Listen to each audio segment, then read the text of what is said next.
हाँ तो बच्चों आज का हमारा टॉपिक है फ्रिक्शन। फ्रिक्शन क्या है? एक फोर्स है जो रिलेटिव मोशन का अपोज करती है। ठीक है, रिलेटिव मोशन जैसे ये इसका अपोज जो करेगी, ये कहाँ लगता है? Between the surfaces of the two bodies. Hindi वाले बच्चों के लिए घर्षण एक ऐसा बल है जो सापेक्षिक गति का विरोध करता है। ठीक है, तो मैं बोलूँ friction it is a force which opposes the relative motion of bodies. Clarity आई? चलो देखते हैं, थोड़ा समझते हैं कि तो सर डेफिनेशन होगी टाइप्स ऑफ फ्रिक्शन, कि कितने टाइप का फ्रिक्शन होता है। सबसे पहला बेटा static friction, static friction. Next जो है वो होता है काइनेटिक फ्रिक्शन, काइनेटिक फ्रिक्शन। ठीक है, नेक्स्ट जो होगा वो होता है रोलिंग फ्रिक्शन, वो होगा रोलिंग फ्रिक्शन। ठीक, सबसे ज्यादा इंपॉर्टेंट हमारा ये और ये होता है।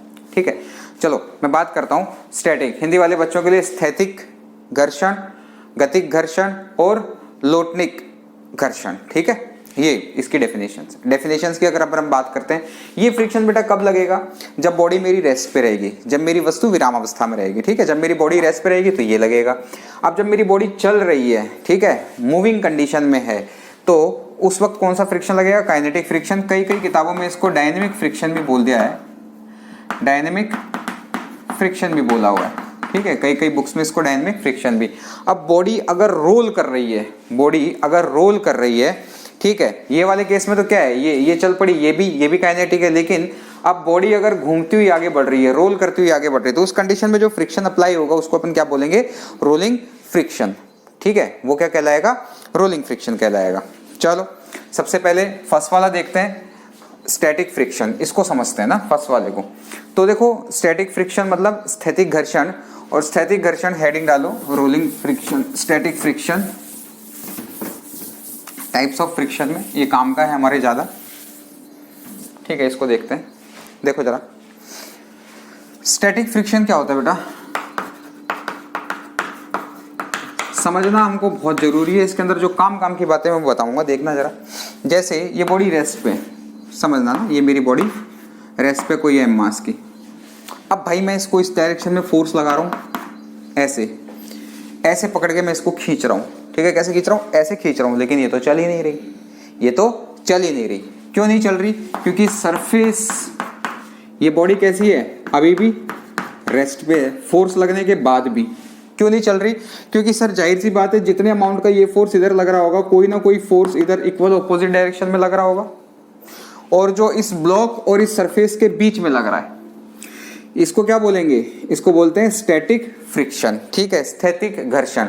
अगर मैं बोलूंगा मैंने 5 न्यूटन का लगाया है, तो ये भी कितना हो जाएगा? 5 न्यूटन का भी लगेगा। ठीक है, मैं बोलूंगा अगर मैं फोर्स लगा रहा हूं, अगर चल नहीं रही है, तो मैं कहता हूं कि ये 5 न्यूटन का की जगह पे मैंने 15 न्यूटन लगाया, तो ये भी अपनी वैल्यू कितनी कर लेगा? 15 न्यूटन। यानी मुझे एक चीज दिख रही है सर इसके अंदर, कि मैं जितना फोर्स इधर बढ़ाता जा रहा हूं, ये उसके अकॉर्डिंग उतना ही एडजस्ट होता जा रहा है। ठीक है, तो इस स्टैटिक फ्रिक्शन को सेल्फ एडजस्टिंग फोर्स भी बोला जाता है, सेल्फ एडजस्टिंग भी बोला जाता है। खुद ब खुद एडजस्ट कर लेता है फोर्स को। लेकिन कब? ये कंडीशन कब की है? जब एट रेस्ट वाली बात हो। कब की बेटा? जब एट रेस्ट वाली बात हो। ठीक है, चलो अच्छी बात कि सर मोटी मोटी बात हमारे ये समझ में आ गई। अब सर एक कंडीशन ऐसी भी आएगी कि मैं इसको ऐसे खींचता जा रहा हूं, और बॉडी जस्ट चलने वाली है, बॉडी जस्ट चलने वाली है। कहने का मतलब जो स्टैटिक फ्रिक्शन है, उसकी मैक्सिमम वैल्यू आ चुकी है। अब मैक्सिमम वैल्यू आ चुकी है, इस स्टैटिक फ्रिक्शन की मैक्सिमम वैल्यू आ चुकी है। अब मैक्सिमम वैल्यू आ चुकी है मतलब कि अब अगर मैंने और खींचा तो बॉडी मेरी चल पड़ेगी।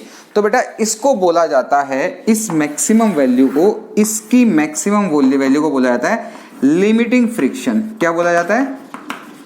Limiting friction. हिंदी में सीमांत घर्षण, हिंदी में सीमांत घर्षण। और ये अधिकतम मान होता है किसका? स्थैतिक घर्षण का। किसका मान होता है? ये स्थैतिक घर्षण का। चलो देखते हैं जरा। ये जो होता है बेटा स्टैटिक फ्रिक्शन, इसको लिखा जाता है FL से, FL, और ये डायरेक्टली प्रोपोर्शनल होता है नॉर्मल के। ठीक है, डायरेक्टली प्रोपोर्शनल किसके होगा? नॉर्मल के होगा।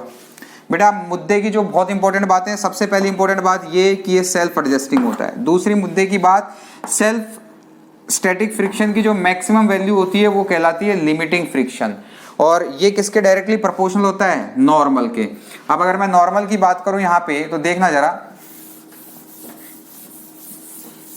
पूरे को ही मिटा देता हूं फिर नए से देखते हैं। अब तक जो मैंने बोला वो क्या बोला देखना जरा, ठीक है। मैंने ये बोला कि जो FL है वो डायरेक्टली प्रोपोर्शनल टू n है। बेटा प्रोपोर्शनलिटी का साइन हटेगा तो कोई ना कोई कांस्टेंट आएगा, तो इसको बोला जाता है म्यू s और n। ये जो म्यू s है इसको बोला जाता है coefficient of static friction, coefficient of static friction, ठीक है। इसकी जो वैल्यू होती है वो 0 से 1 के बीच में होती है। अब बेटा ये जो स्टैटिक फ्रिक्शन होता है ना, कोफिशिएंट ऑफ स्टैटिक फ्रिक्शन, ये डिपेंड किस किस फैक्टर्स के ऊपर करता है, ये डिपेंड करता है बिटवीन सरफेसेस कि भाई सरफेस मेरी कैसी है, सरफेस मेरी रफ है या स्मूथ है। अगर मैं बात करूं सरफेस अगर मेरी स्मूथ है तो म्यू एस की वैल्यू लेस होगी, कम होगी, ठीक है। लेकिन अगर सरफेस मेरी कैसी है, सरफेस मेरी रफ है, सरफेस मेरी कैसी है, रफ है, तो म्यू एस की वैल्यू हाई होगी। हाई भी किस किस के बीच में, 0 और 1 के बीच में ही हो सकती है, मैक्सिमम होगी, मैं यूं कह सकता हूं। बेटा हो क्या रहा है, रफ सरफेस के बीच में मोशन कम होगा, आप भी जानते हैं। खुरदरी सतह के ऊपर अगर मैं किसी वस्तु को चलाऊंगा तो वो धीरे धीरे चलेगी, धीरे धीरे चलेगी, मतलब क्या है कि उस सरफेसेस के बीच में फ्रिक्शन की वैल्यू ज्यादा लग रही है, ज्यादा लग रही है मतलब कि फ्रिक्शन उनके मोशन को अपोज कर रहा है। वहीं अगर मेरी सरफेस कैसी हो, स्मूथ हो, तो जो इनके बीच में रिलेटिव मोशन होगा वो फटाफट होगा, फटाफट होगा, तो मैं क्या बोलूंगा कि सरफेसेस के बीच में फ्रिक्शन कम है, इसीलिए मोशन ज्यादा तेजी से हो रहा है, ठीक है। तो ये चीजें हमने डिस्कस करी। अच्छा एक और बात कि सर ज्यादा बड़ी ऑब्जेक्ट ले लूं, सरफेस एरिया के ऊपर डिपेंड करता है क्या, ये नहीं। स्टैटिक फ्रिक्शन जो होता है, ये जो कोफिशिएंट ऑफ स्टैटिक फ्रिक्शन है, ये सरफेस एरिया के ऊपर डिपेंड नहीं करता है। क्लियरिटी आई, ठीक है। ये सिर्फ और सिर्फ किसके ऊपर डिपेंड करता है, दो ऑब्जेक्ट्स या दो बॉडीज के बीच में जो सरफेस है उसके ऊपर डिपेंड करता है। चलो ठीक है। अब जैसे मैं यूं बोलूं कि सर छोटी सी बात अगर मेरे को बोलनी पड़ जाए कि ये मेरी बॉडी है, ये इसका मास m है, तो सर मैं अगर n की बात करूंगा तो ये n तो ऊपर लग रहा है, नीचे लग रहा है mg, तो क्या मैं यूं कह सकता हूं कि इसकी वैल्यू को यहां पर सीधा लिख सकता हूं n equals to mg, n equals to mg दिख रहा है ना, तो क्या मैं FL की वैल्यू को सीधा लिख सकता हूं म्यू एस mg, बिल्कुल लिख सकता हूं, बिल्कुल लिख सकता हूं, ठीक है, बिल्कुल लिखा जा सकता है सर। और देखो जरा, छोटी छोटी चीजें हैं, काम की चीजें हैं, फिर बाद में हम मेन फंडे पे भी आएंगे, लेकिन ये बेसिक है, ये हमें आना चाहिए, ठीक है। देखो फिर जब ये चीज हम पढ़ चुके हैं तो जो नेक्स्ट चीज हम पढ़ने वाले हैं वो है काइनेटिक फ्रिक्शन। नेक्स्ट चीज जो हमारी वो क्या है, काइनेटिक फ्रिक्शन, ठीक है। कि सर काइनेटिक फ्रिक्शन का क्या होता है,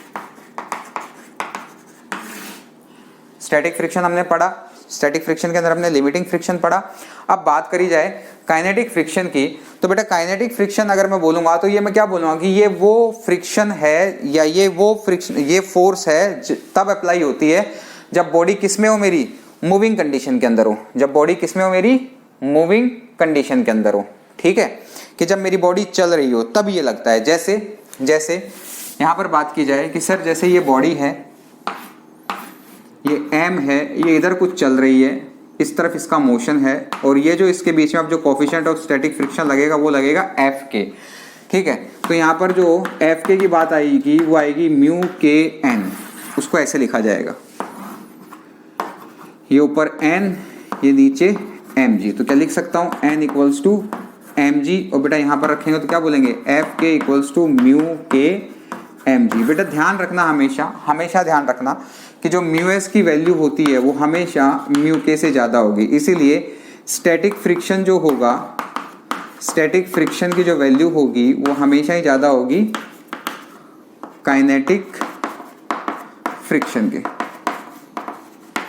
ठीक है, रोलिंग फ्रिक्शन तब लगता है जब बॉडी मेरी क्या हो रही हो, रोल हो रही हो। चलो ये सब पढ़ लिया। अब हम छोटी छोटी बातें देखते हैं कि graph between external force and frictional force, external force and frictional force, उसको पढ़ते हैं। ठीक है, external force and frictional force. देखो ये ग्राफ बिल्कुल कुछ ऐसा सा होता है, मैं बिल्कुल समझाऊंगा आपको बिल्कुल डिटेल में कि ये चीज हो क्या रही है। बेटा यहां पर मेरी एक्सटर्नल फोर्स लग रही है, एक्सटर्नल फोर्स इस डायरेक्शन में लग रही है। बेटा फ्रिक्शनल फोर्स जो लग रही है वो किधर लग रही है, इधर लग रही है। फ्रिक्शनल फोर्स जो मेरा लग रहा है वो इस डायरेक्शन में लग रहा है। तो ये जो वैल्यू बनती है, ये जो सीधा आता है, ये कैसे आता है, ये इनिशियली तो क्या बोलेंगे, ये ग्राफ कुछ ऐसा होता है, फिर कुछ ऐसा सा। अब मैं समझाता हूँ ये ग्राफ क्या है। ये एंगल मेरा 45 डिग्री इनिशियली क्या है, देखना जरा, देखना इस चीज को समझते हैं। यहाँ से ये बॉडी है एम मास की, मैं एक फोर्स लगा रहा हूँ, इसके ऊपर मैंने फोर्स अप्लाई किया।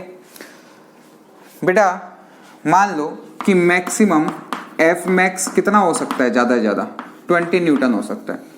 सुनना मेरी बात को, मैंने क्या किया, इधर मैंने फोर्स लगाया 5 न्यूटन। ठीक है, इसको खींचने के लिए 5 न्यूटन लगाया। अब ये पार्ट ऑफ स्टैटिक फ्रिक्शन है, अभी बॉडी नहीं चलेगी ना, तो इस डायरेक्शन में जो फोर्स ये सेल्फ एडजस्टिंग है। मैंने बोला स्टैटिक फ्रिक्शन क्या होता है, सेल्फ एडजस्टिंग होता है। तो ये भी अपनी वैल्यू को कितनी कर लेगा, 5 न्यूटन। मैंने यहाँ पर इस फोर्स को लगाया 15, तो ये भी कितनी कर लेगा, 15। इसी वजह से ये फ्रिक्शनल फोर्स यहाँ से यहाँ तक, यहाँ से यहाँ तक, ये क्या है, स्टैटिक फ्रिक्शन, स्टैटिक फ्रिक्शन। अब क्योंकि ये सेल्फ एडजस्टिंग होता है इसलिए किसके इक्वल होगा, एक्सटर्नल फोर्स के इक्वल होगा। किसके इक्वल होगा बेटा, एक्सटर्नल फोर्स के इक्वल होगा। लेकिन मुद्दा फंस जाता है यहां से यहां तक के बीच में कि सर ये क्या है, ये वैल्यू बेटा क्या है, ये है एफ एल। स्टैटिक फ्रिक्शन की मैक्सिमम वैल्यू जो होगी उसको हम क्या बोलेंगे, लिमिटिंग फ्रिक्शन। तो ये पार्ट जो है इसको मैं बोलूंगा लिमिटिंग फ्रिक्शन। वैल्यू से समझाओ सर। बेटा मैंने एफ एक्सटर्नल लगा दिया 20, तो अब इसकी जो वैल्यू हो जाएगी फ्रिक्शन की वो कितनी हो जाएगी, 20 हो जाएगी। तो ये हम इसके बाद यहां पर आ चुके हैं। अब मैं जितनी भी वैल्यू इसकी बढ़ाता चला जाऊंगा तो ये बॉडी मेरी मूव करती चली जाएगी और ये जो फ्रिक्शन है ये किस में आ जाएगा, काइनेटिक फ्रिक्शन में। तो मैं इसको क्या बोलूंगा, काइनेटिक फ्रिक्शन। अब तो बॉडी चली बड़ी, काइनेटिक फ्रिक्शन तो सेम ही रहेगा, म्यू के एम जी। ठीक है, अब ये आ गया। अब ये जो फ्रिक्शन होगा इसको मैं क्या बोलूंगा, एफ के इक्वल्स टू म्यू एन। और अब इसकी जो वैल्यू हो जाएगी एफ के की हो जाएगी म्यू के एम जी, ये कांस्टेंट हो जाएगी। अब आया, ग्राफ समझ में आया कैसे मैं समझाना चाहता हूँ। छोटे से एग्जांपल लेता हूँ, उससे आपको और ज़्यादा क्लियरिटी आएगी। मैं फिर आपको बताता हूँ। देखो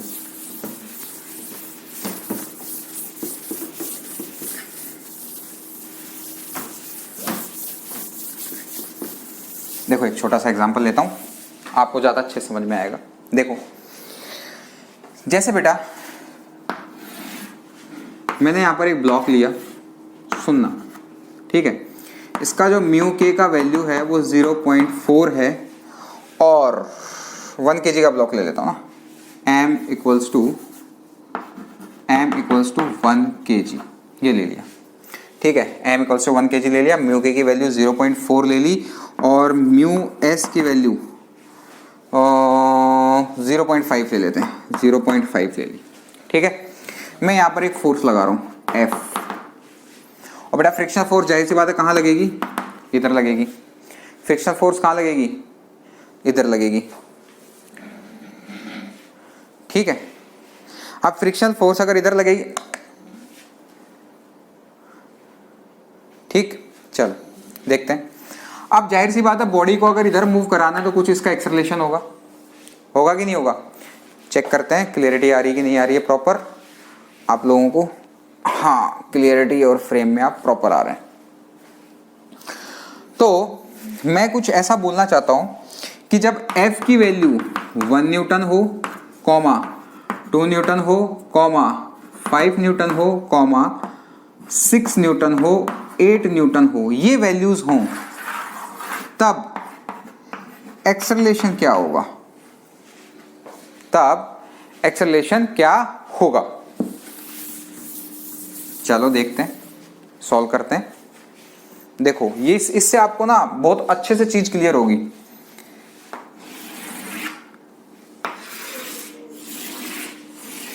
देखना बेटा ना, इस डब्बे से आपको समझाता हूं। ठीक, यहां पर मैं F की वैल्यूज लिख लेता हूं कि sir 1 Newton, 2 Newton, 5 Newton, 6 Newton, 8 Newton.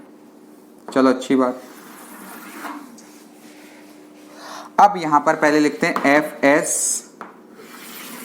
तो भाई चलेगी भी, एफ के, ठीक है। एक्सेलरेशन, नेट एक्सेलरेशन कितना आएगा? External net force upon total mass, ऐसे लिखा जाएगा। करें, देखो जब 1 न्यूटन फोर्स है, 1 न्यूटन फोर्स है, तो इसका जो एफ एस का वैल्यू आएगा बेटा, एफ एस निकाल लें। एफ एस कितना आएगा? म्यू एस एम जी, यही आएगा। म्यू एस का वैल्यू 0.5 इंटू 1 इंटू 10, तो ये आ जाएगा 5 न्यूटन। यानी सर स्टैटिक फ्रिक्शन की मैक्सिमम वैल्यू तो है 5 न्यूटन। एफ के की जो वैल्यू आएगी सर, वो आएगी म्यू के एम जी। तो म्यू के कितना है बेटा? 0.4 इंटू 1 इंटू 10, यानी सर एफ के की जो वैल्यू आ रही है वो आ रही है 4 न्यूटन, ये आ रही है। मैंने एफ एस भी निकाल लिया, मैंने एफ के भी निकाल लिया। अब देखो जैसे ही मैं 1 न्यूटन लगाऊंगा, ये बॉडी कब तक नहीं चल सकती? 5 न्यूटन तक तो नहीं चल सकती, ठीक है। तो मैंने एक्सटर्नल फोर्स लगाया बेटा 1 न्यूटन, तो ये सेल्फ एडजस्टिंग फोर्स है एफ एस, तो ये अपने आप को कितना कर लेगा? 1 न्यूटन कर लेगा। कितना कर लेगा ये? 1 न्यूटन कर लेगा। एफ के की वैल्यू 0 हो जाएगी, है ही नहीं, चल ही नहीं रहा। तो यहां से एक्सेलरेशन बताओ जरा कितना आएगा? A equals to 1 minus 1 upon 1 equals to 0, acceleration 0।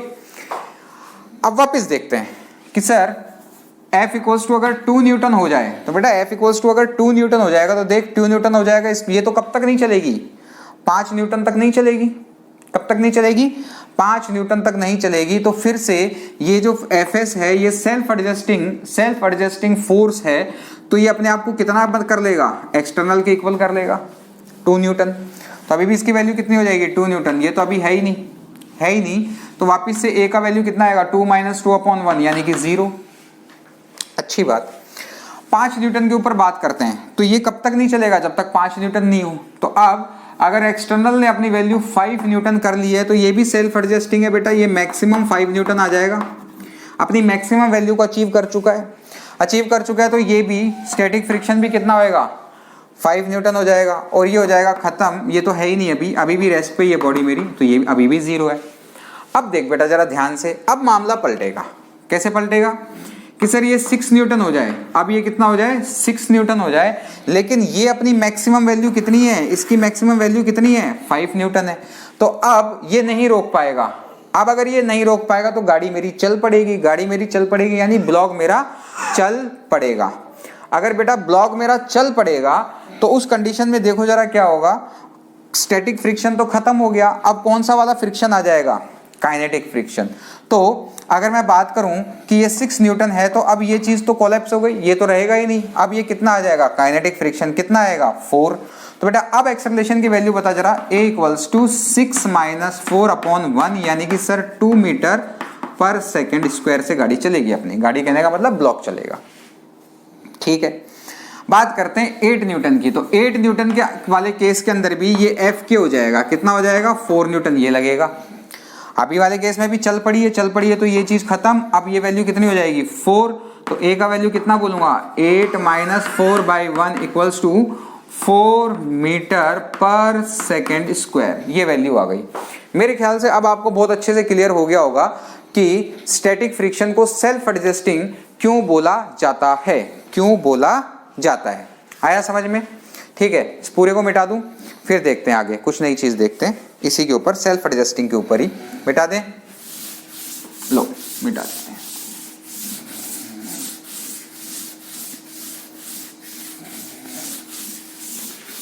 गीला है कपड़ा अपना।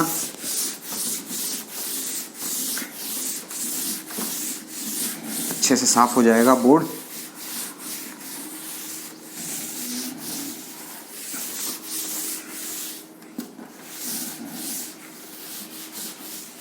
ठीक है, चलो फिर नेक्स्ट चीज पढ़ते हैं। नेक्स्ट चीज हम पढ़ते हैं, ये तो सारा कुछ हमने पढ़ लिया है। एक क्वेश्चन करते हैं कि भाई एक जो ट्रक है, कर लेते हैं, एक जो ट्रक है, लो एक ट्रक की बात करते हैं कि कोई ट्रक है, ऐसे कर लो, ये लो, ये बना के ट्रक, ठीक है, ये ट्रक है, इस पे एक ब्लॉक है, ये ब्लॉक को ले लो 1 kg का। ये ट्रक जो चल रहा है ये 5 मीटर पर सेकंड स्क्वायर से चल रहा है, और 5 मीटर पर सेकंड स्क्वायर से चल रहा है, और इसके अंदर ये जो म्यू एस है ये 0.6 है इसकी वैल्यू। ठीक है, तो आपको मुझे ये बताना है कि जो force, frictional force acting on block क्या होगी, ब्लॉक क्या होगी। ठीक है, ये चीज मुझको बतानी है। बेटा एक बात बता, सिंपल सी बात, मैं यूँ बोल रहा हूँ ये ट्रक के ऊपर मेरा ब्लॉक रख रहा है, चल रहा है, तो क्या होगा कि ये 5 मीटर पर सेकंड एक्सेलरेशन से चल रहा है, तो इसके ऊपर सूडो लग रहा होगा, ऑपोजिट डायरेक्शन में क्या लग रहा होगा, सूडो फोर्स लग रहा होगा, जो कितना लगेगा m इंटू ए। तो सूडो की अगर मैं बात करूंगा, सूडो फोर्स की अगर मैं बात करूंगा, तो सूडो फोर्स कितना लग रहा होगा बेटा, सूडो फोर्स लग रहा होगा 1 इंटू 5, यानी सर 5 न्यूटन। ठीक है, अब Fs की वैल्यू अगर मैं कैलकुलेट करूं, Fs कितना होता है बेटा, म्यू एस एम जी होता है, तो म्यू एस एम जी की मैक्सिमम वैल्यू कितनी हो जाएगी, mu S 0.6 into 1 into 10। Sir frictional force की वैल्यू तो कितनी हो जाएगी, 6 न्यूटन। अब देखो ऑप्शंस कितने अच्छे अच्छे दिए रहते हैं। First option 5 newton, second option 6 newton, third option 10 newton, fourth none of this, ये दे दिया। ठीक है, तो बच्चा मोस्टली क्या टिक करके आ जाता है, 6 न्यूटन को टिक कर आता है, जबकि ये चीज क्या है, गलत है। रीजन बताता हूं गलत क्यों है। बेटा फ्रिक्शनल फोर्स, सवाल को देखो, frictional force acting on block, block के ऊपर कितनी लगेगी भाई, नेट फोर्स जो मैक्सिमम फ्रिक्शनल फोर्स है वो कितनी लग सकती है, 6 न्यूटन लग सकती है। कितनी लग सकती है, 6 न्यूटन। लेकिन ब्लॉक के ऊपर सूडो कितना लग रहा है, एक्सटर्नल फोर्स जो इस ब्लॉक के ऊपर लग रहा है, सूडो कितना लग रहा है, 5 न्यूटन। अब क्योंकि ये स्टैटिक फ्रिक्शन है, और स्टैटिक फ्रिक्शन क्या होता है, सेल्फ एडजस्टिंग होता है, और ये कब तक अपने आप को एडजस्ट करता है, जब तक एक्सटर्नल फोर्स की वैल्यू मैक्सिमम स्टैटिक फ्रिक्शन से कम होती है, तब तक ये एडजस्ट करता है। तो ये जो स्टैटिक फ्रिक्शन है ये अपने आप को कितने पे एडजस्ट कर लेगा, Fs 5 न्यूटन के ऊपर एडजस्ट कर लेगा। ठीक है, तो अब मेरा जो आंसर होगा वो कितना होगा, 5 न्यूटन होगा। मेरा जो आंसर होगा वो कितना होगा बेटा, वो होगा 5 न्यूटन। ठीक है, ये कुछ क्वेश्चंस थे जो सेल्फ एडजस्टिंग फोर्स के ऊपर मैंने आपको कराए, स्टैटिक फ्रिक्शन के ऊपर कराए। अब नेक्स्ट चीजें, छोटी छोटी चीजें देखते हैं। Frictional angle, angle of friction, घर्षण कोण। ठीक है, एंगल ऑफ फ्रिक्शन, हेडिंग डालो घर्षण कोण, एंगल ऑफ फ्रिक्शन। ठीक, उसको पढ़ते हैं कि सर एंगल ऑफ फ्रिक्शन क्या होता है।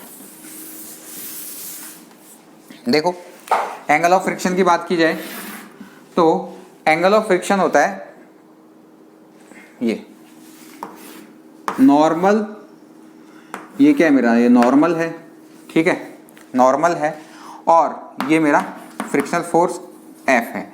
इन दोनों के बीच में ये जो नॉर्मल के साथ एंगल बन रहा है थीटा, इसको बोला जाता है angle of friction, angle of friction. ये मेरा FR है। ठीक है, ठीक, रिजल्टेंट फोर्स इन दोनों के बीच को, इसको बोला जाता है कॉन्टैक्ट फोर्स। ठीक है, FR जो आता है। चलो मेरा काम अभी ये है, एंगल ऑफ फ्रिक्शन।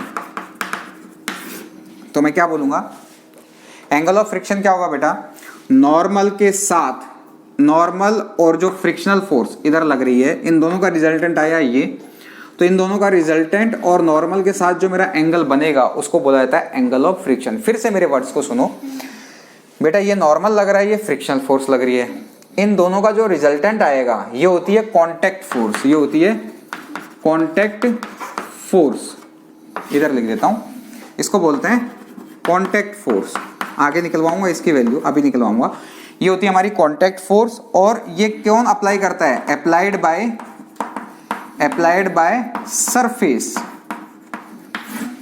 ठीक है, अप्लाइड बाय सरफेस, ठीक। तो यहां पर एंगल ऑफ फ्रिक्शन अगर मेरे को निकालना पड़ जाए तो मैं क्या बोलूंगा, मैं लिख सकता हूं,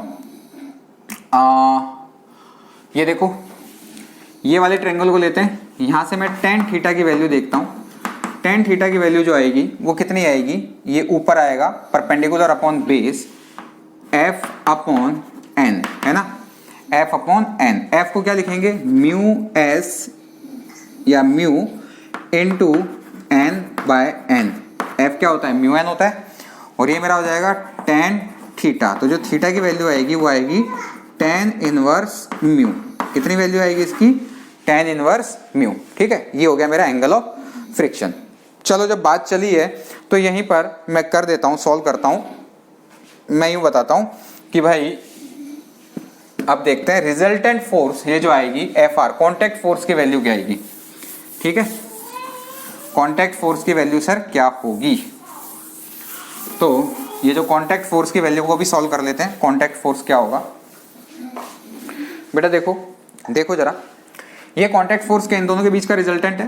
तो अगर कांटेक्ट फोर्स की वैल्यू मेरे को निकालनी पड़ेगी तो मैं क्या बोलूंगा, it is equals to F R equals to under root of F square plus N square. ये लिखा जाएगा कि नहीं लिखा जाएगा। ये मेरी जो है इसको मैं बोलूंगा कांटेक्ट फोर्स, कैपिटल एफ बोल देता हूं ना, कैपिटल एफ सी, ये ज्यादा बढ़िया रहेगा। एफ को मैं क्या लिखता हूं बेटा, F equals to mu N. तो क्या यहां से लिख सकता हूं कि म्यू एन पूरे का स्क्वायर प्लस एन स्क्वायर। बेटा एक छोटी सी बात, अगर मैं यूं बोलूं कि एफ की वैल्यू 0 हो जाए, यानी कोई ऐसी सरफेस, स्मूथ सरफेस जिसमें फ्रिक्शन है ही नहीं, तो क्या मैं यूं कह सकता हूं, बेटा कि अगर f की वैल्यू 0 मतलब म्यू इक्वल्स टू 0 हो गया। म्यू इक्वल्स टू 0 होते ही जो एफ सी है वो क्या होगा, मिनिमम होगा अपना। कैसे, क्योंकि ये टर्म तो खत्म हो गई और ये किसके इक्वल हो जाएगा, n के इक्वल। समझना, ये तो कांटेक्ट फोर्स मैंने डायरेक्ट लिख दी। लेकिन अगर इसकी कुछ वैल्यू है, इसकी ये जो है म्यू मेरा नॉट इक्वल्स टू 0 है, उस कंडीशन में जो एफ सी की वैल्यू होगी वो कितनी होगी, यहां से देखो, यहां से होगी under root of mu N square plus N square.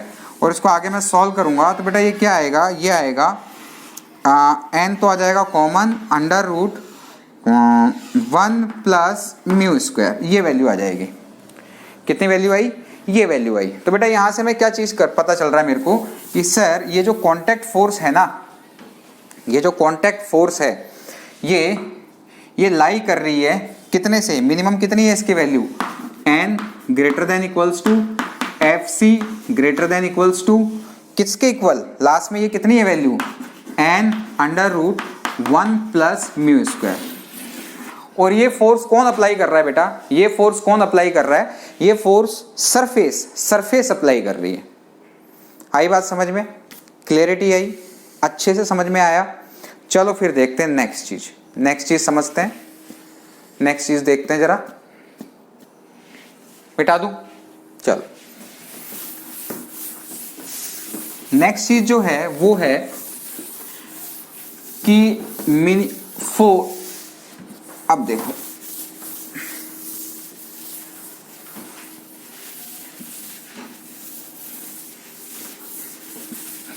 Next heading डाल दो, minimum force to pull an object. Minimum force to pull an object. उससे पहले मैं एक छोटी सी वैल्यू आपसे, एक छोटा सा टॉपिक में आपसे डिस्कशन करना चाहता हूं। देखो उससे पहले एक छोटा सा टॉपिक में आपसे डिस्कशन करना चाहता हूं। मैं क्या करना चाहता हूं कि एक मेरी ये सरफेस है, ये बॉडी मैंने ऐसे रखी हुई है, ठीक है, रेस्ट पे, इस पे कोई फोर्स नहीं लग रहा है। दूसरा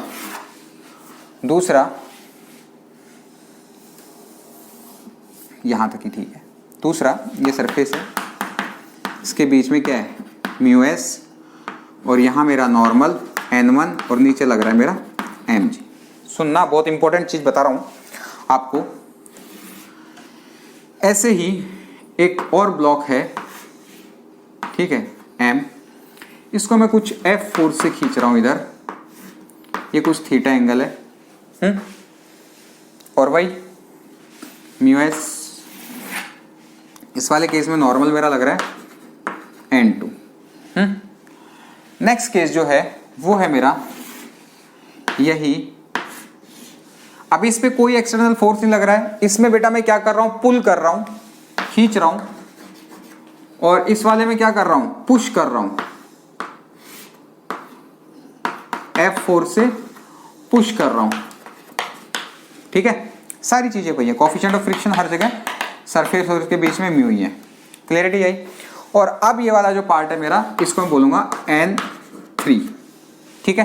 करें, देखते हैं जरा, नॉर्मल की वैल्यू निकालते हैं। n1 का वैल्यू कितना है बेटा, n1 इक्वल्स टू, क्योंकि fl क्या होता है, डायरेक्टली प्रोपोर्शनल टू n है भाई, जिसमें n की वैल्यू ज्यादा आएगी उसमें fl भी ज्यादा होगा, फ्रिक्शन भी ज्यादा होगा, तो इस वाले में क्या बोलेंगे mg, सिंपल।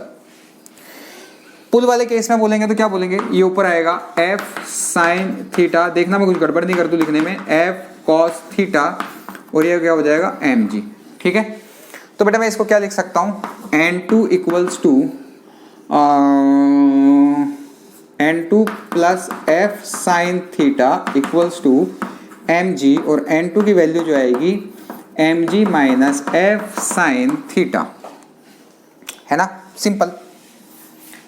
यहां पर अगर मैं बात करूंगा तो मैं इसको बोलूंगा f cos थीटा, और बेटा नीचे लग रहा होगा f sin थीटा। तो n3 की वैल्यू अगर मेरे को देखने को मिले तो मैं क्या बोलूंगा mg, n3 की वैल्यू जो मेरे को देखने की मिलेगी क्या मिलेगी, mg plus f sin theta, ठीक है। देखो मुद्दे की बात, मजे की बात, आपको एक चीज समझ में आएगी यहां से, यही तो किया मैंने जो कुछ किया वो। n1 तो है मेरा किसके इक्वल, mg के इक्वल, n2 जो है वो mg में से कुछ सब्ट्रैक्ट हो रहा है, n3 जो है उसमें mg में कुछ ऐड हो रहा है। तो क्या मेरे को यहां से साफ साफ दिख रहा है कि n3 मेरा ज्यादा है, फिर मेरा n1 ज्यादा है, फिर मेरा n2, देखो दिख रहा है। और fl जो होगा, फ्रिक्शन जो होगा, वो डायरेक्टली प्रोपोर्शनल टू n होता है। तो क्या मैं फ्रिक्शन के लिए भी बोलूंगा F3 स्मॉल, F3 मेरा ज्यादा होगा, फिर F1 मेरा ज्यादा होगा, फिर मेरा F2। अब बेटा फ्रिक्शन जहां ज्यादा होगा वहां बॉडी मूव कम करेगी, वहां बॉडी मूव कम करेगी, ठीक है। फ्रिक्शन जहां ज्यादा होगा वहां बॉडी मूव कम करेगी। अब एक बात बताओ, धक्का देना ज्यादा आसान दिख रहा है यहां से, जाहिर सी बात है सर, खींचने वाले केस में, पुल वाले केस में नॉर्मल कम आ रहा है, फ्रिक्शन कम है, और फ्रिक्शन कम मतलब इजीली खींच जाएगा।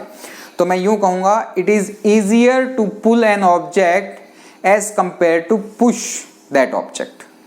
किसी भी वस्तु को खींचना ज्यादा आसान है बजाय धक्का देने के, वो यहां से मेरे को क्लियर हो रहा है।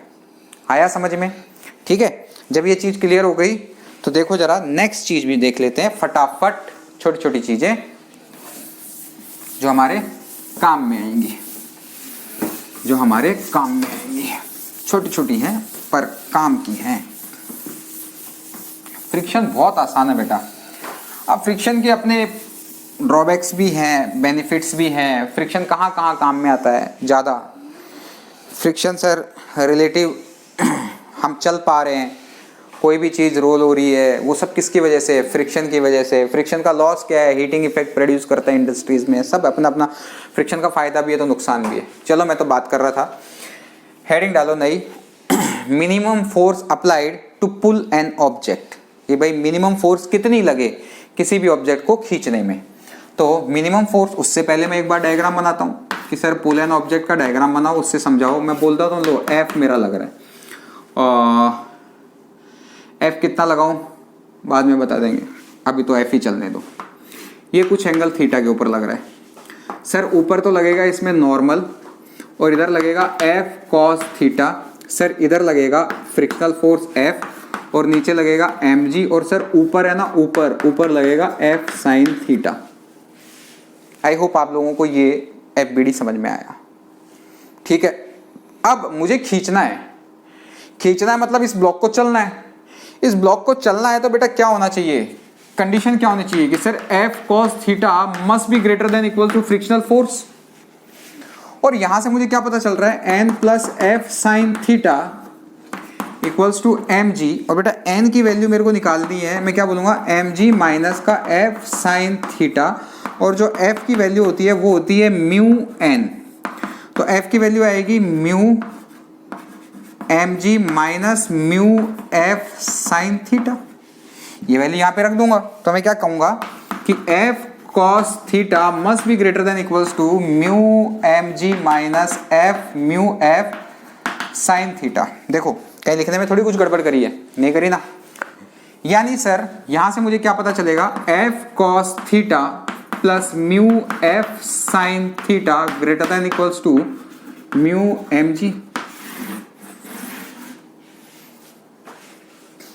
फिर इसको डब्बे में बंद ना करके मैं सीधा यूं कहूं कि इसको डब्बे में बंद ना करके मैं सीधा यूं कहूं, एक स्टेप थोड़ा सा और आगे सॉल्व कर लेते हैं इसको डायरेक्टली लिखता हूं ना,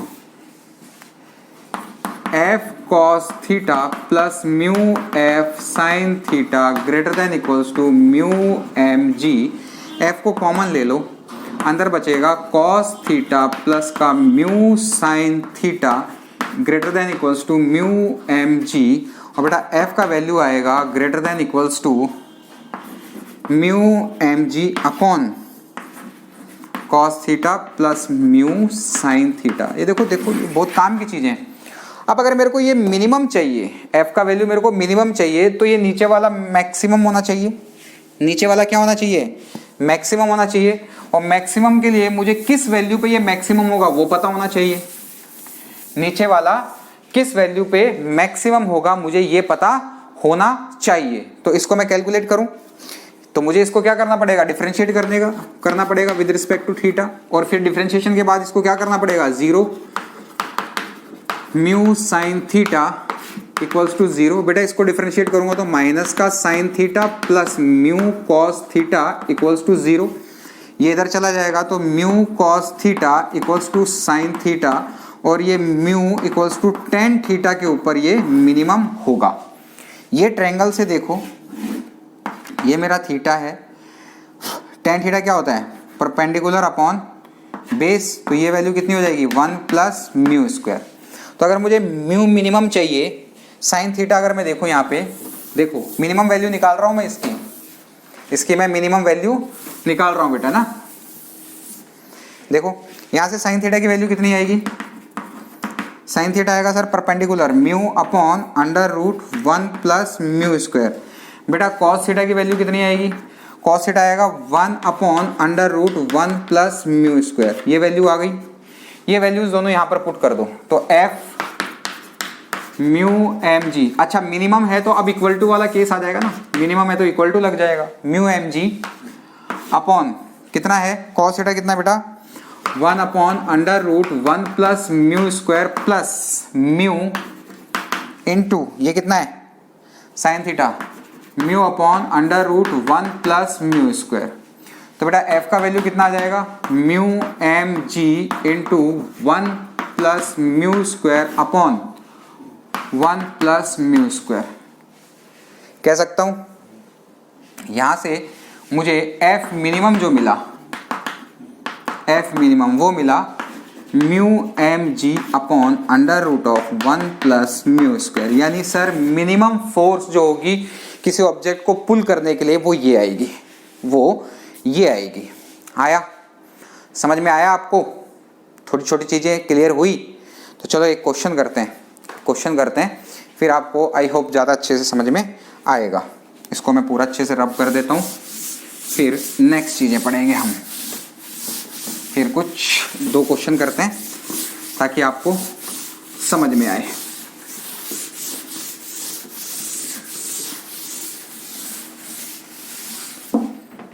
ठीक है, क्वेश्चन करते हैं ताकि आप लोगों को ये चीज़ें अच्छे से समझ में आ जाए। चलो देखो, यहाँ देखो क्वेश्चन है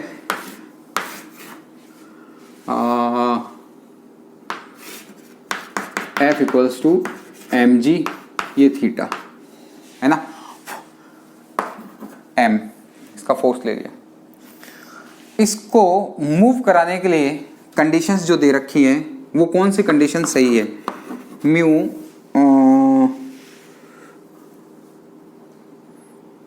कुछ इस तरीके से ऑप्शंस हैं, cot theta by two greater than equals to mu, second tan theta by two greater than equals to mu, third sine theta by two greater than equals to mu, fourth none of this.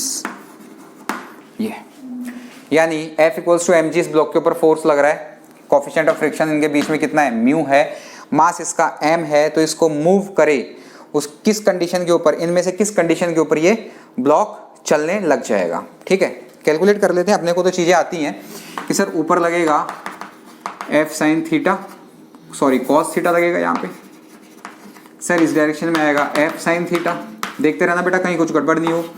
नीचे sir mg और इधर F, ऊपर मेरा n। अब sir ये चले, ये block चले तो उसकी कंडीशन क्या होगी? सर उसकी कंडीशन होगी F sine theta must be greater than equal to F। तो ठीक है मैं बोल देता हूँ, F की वैल्यू को रख देता हूँ mg sine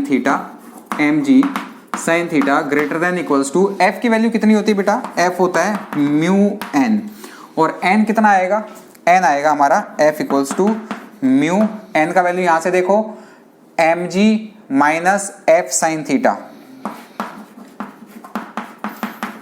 cos theta, F equals to, देखो सॉल्व करो ना, यहाँ पे क्या बोलेंगे?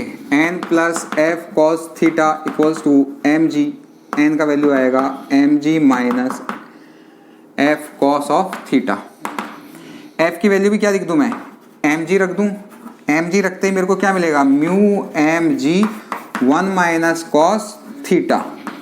तो बेटा इसको 2 से मल्टीप्लाई 2 से डिवाइड करूंगा तो देखो ये किसका फॉर्मूला बन जाएगा? Mu mg into 2 sine square theta by 2। Basic में बताया था ये आपको, ये बन जाएगा। बेसिक में मैंने आपको ये चीज सिखाई थी, तो यहाँ रख दो इस वैल्यू को। क्या रख सकते हैं? Mu mg into 2 sine square theta by 2, यही बनेगा, बिल्कुल यही बनेगा।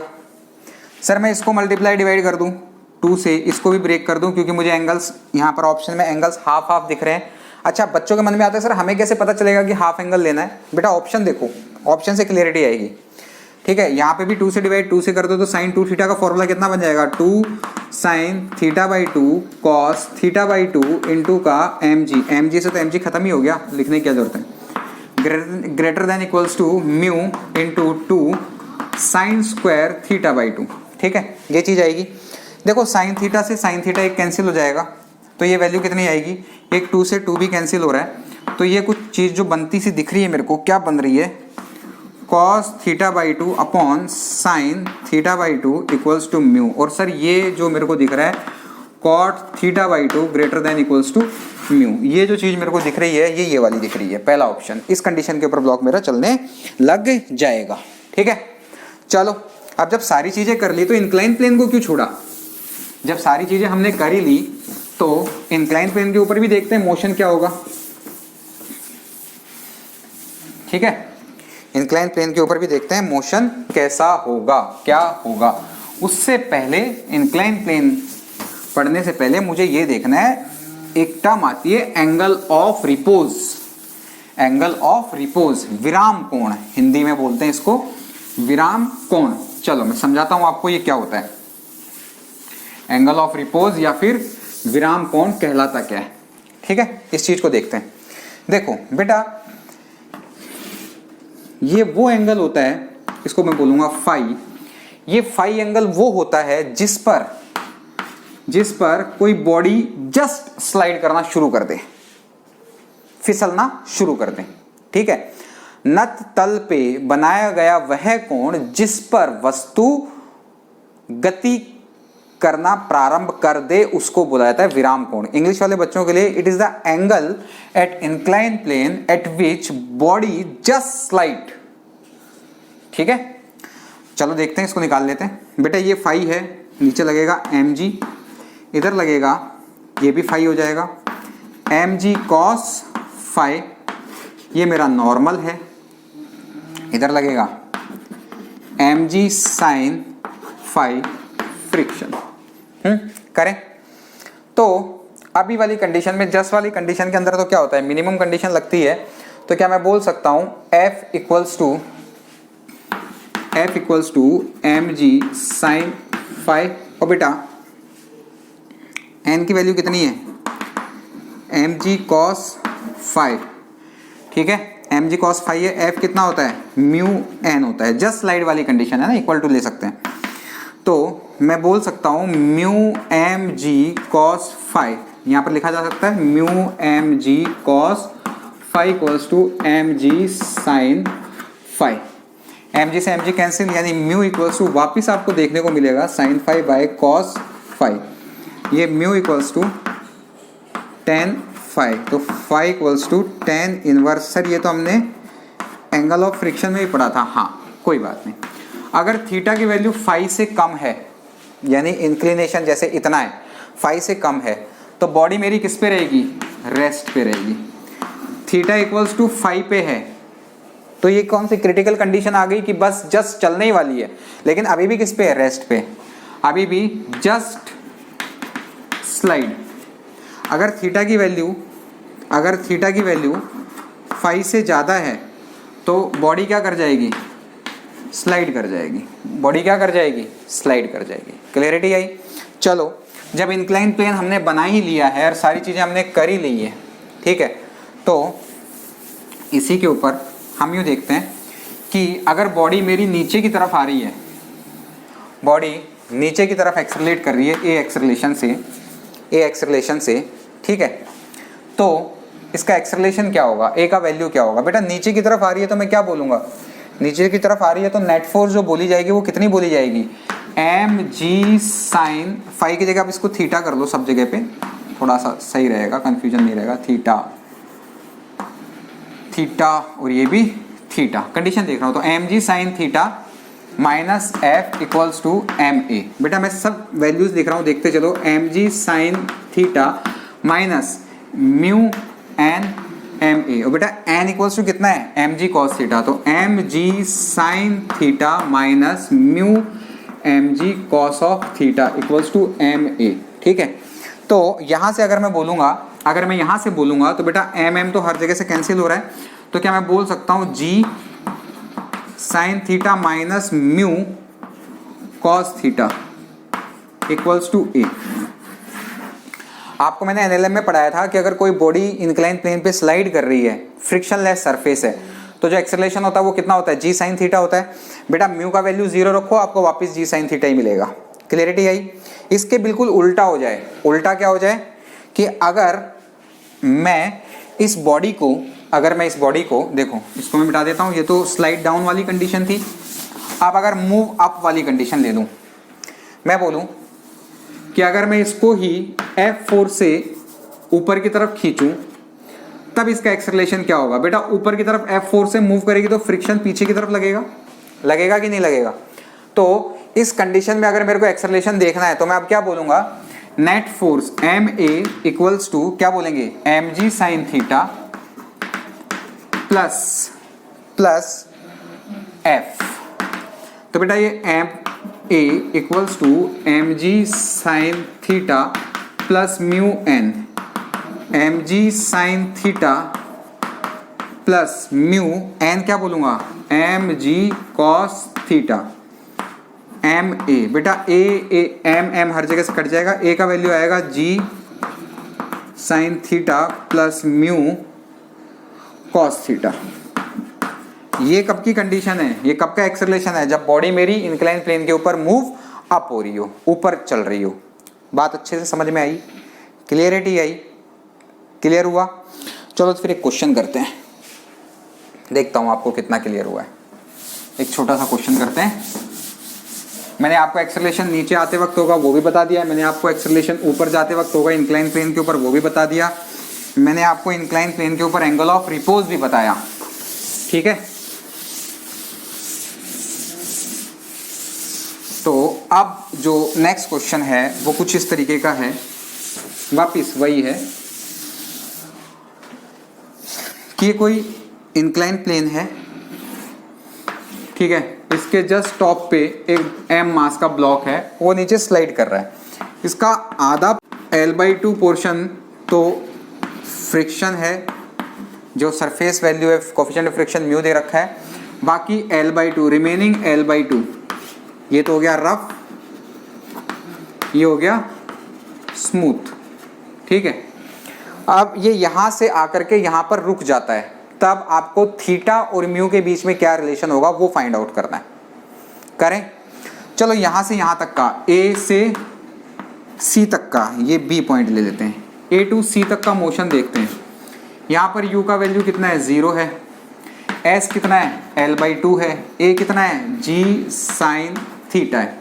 ठीक है, यहाँ पर फाइनल वेलोसिटी निकालते हैं, v square equals to u square plus 2g L/2 g dash.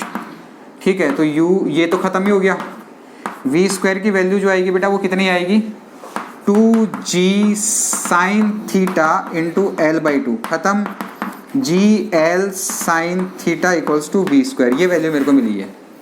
Next देखते हैं यहाँ से यहाँ तक का। ठीक है, यहाँ से यहाँ तक का अगर मैं मोशन देखूंगा तो वो क्या आएगा, ये मेरी फाइनल वेलोसिटी यहाँ पर आके 0 हो जाती है, तो मैं वापस से यही इक्वेशन लगाऊंगा B2 C2 B में। मैं क्या लगाऊंगा, v स्क्वायर इक्वल्स टू, अब मेरा इनिशियल वेलोसिटी ये हो जाएगी, ये बिकम्स u हो जाएगा, u स्क्वायर प्लस 2, अब मैं डायरेक्ट लिख रहा हूँ बेटा, g नीचे आ रहा है तो साइन थीटा माइनस का म्यू कॉस थीटा, नीचे आते वक्त माइनस ही आता है ना, और ये L/2, ये 2 से 2 कैंसिल, u स्क्वायर बिकम्स यही वैल्यू हो जाएगी, तो मैं बोलूँगा G L sine theta plus G L sine theta. देखो कुछ गड़बड़ नहीं हो रही हो, ठीक है, ये तो मेरी 0 हो ही गई, और G L sine theta plus G L sine theta minus G L mu cos theta, कुछ ऐसा सा आ रहा है। ये चीज़ उठ के इधर आ जाएगी, तो मैं क्या बोल सकता हूँ, अच्छा पूरे को ही 0 कर दो ना, इसको इसको और इसको इधर ले जाके 0 हो जाएंगे ये तो। ठीक है, तो बच क्या जाएगा, 0 equals to sine theta plus sine theta minus mu cos of theta, ये बच जाएगा। ध्यान से देखते चलो, मुझे म्यू और थीटा के बीच में रिलेशन निकालना है, तो मैं क्या बोलूँगा, 2 tan theta 2 sine theta minus mu cos theta, इधर ले आओ, mu cos theta 2 sine theta, यहाँ से mu equals to 2 tan theta, ये रिलेशन आ गया, म्यू बिकम्स 2 tan थीटा। मेरे को म्यू की वैल्यू निकालनी थी, रिलेशन बोल दो, म्यू की वैल्यू निकाल दो, कुछ भी है। ठीक है बेटा, ये सारी बातें अगर आप लोगों को अच्छे से समझ में आ गई है, क्लियरिटी है आपको इन सब चीज़ों की, तो नेक्स्ट क्लास में हम टेंशन निकालना सीखेंगे थ्रेड के अंदर।